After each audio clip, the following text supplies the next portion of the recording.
Hi friends, welcome back to my channel. ఈరోజు మనం Mysore bajji, hotel style Mysore bajji ఎలా తయారు చేసుకోవాలో తెలుసుకుందామండి. సో ముందుగా అయితే నా ఛానల్ని ఎవరైతే సబ్స్క్రైబ్ చేసుకోలేదో ఒకసారి సబ్స్క్రైబ్ చేయండి.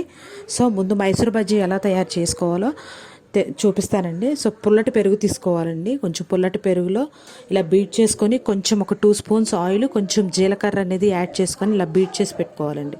ఇప్పుడు ఇదిగోండి, నేను తీసుకున్నటువంటి గిన్నె క్వాంటిటీలో 3 కప్స్ మైదా పిండి అండి. 3 కప్స్ మైదా పిండి తీసుకొని 1 బౌల్ అనేది బీప్ పిండి తీసుకోవాలండి. సో బీప్ పిండి తీసుకోవడం వల్ల మనకి ఏంటంటే బజ్జీ ఎంతసేపు అయినా కూడా, ఎంతసేపటి తర్వాత తిన్నా కూడా క్రిస్పీగా ఉంటుందండి.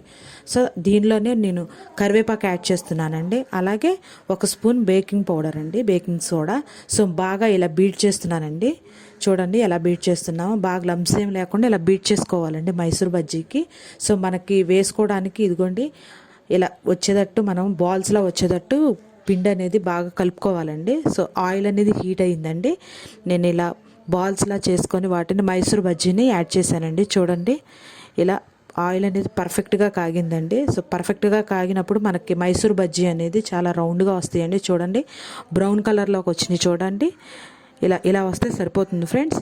సో మనకి మైసూర్ బజ్జీ అనేది పుల్లటి పెరుగు వాడుకోవటం వల్ల టేస్ట్ అనేది చాలా బాగుంటుందండి. సో నేను గార్నిష్ చేసుకున్నానండి. ఇలా పల్లీ చట్నీతోనూ అల్లం చట్నీతోనూ తింటే మైసూర్ బజ్జీ అనేది చాలా బాగుంటుందండి. ఇదిగోండి ఒకటి చూడండి ఎలా ఉందో, లోపల కూడా చక్కగా ఉడికిందండి. చాలా సాఫ్ట్గా ఉంటుందండి. మీరు ఎంతసేపటి తర్వాత తిన్నా కూడా క్రిస్పీగా ఉంటుంది.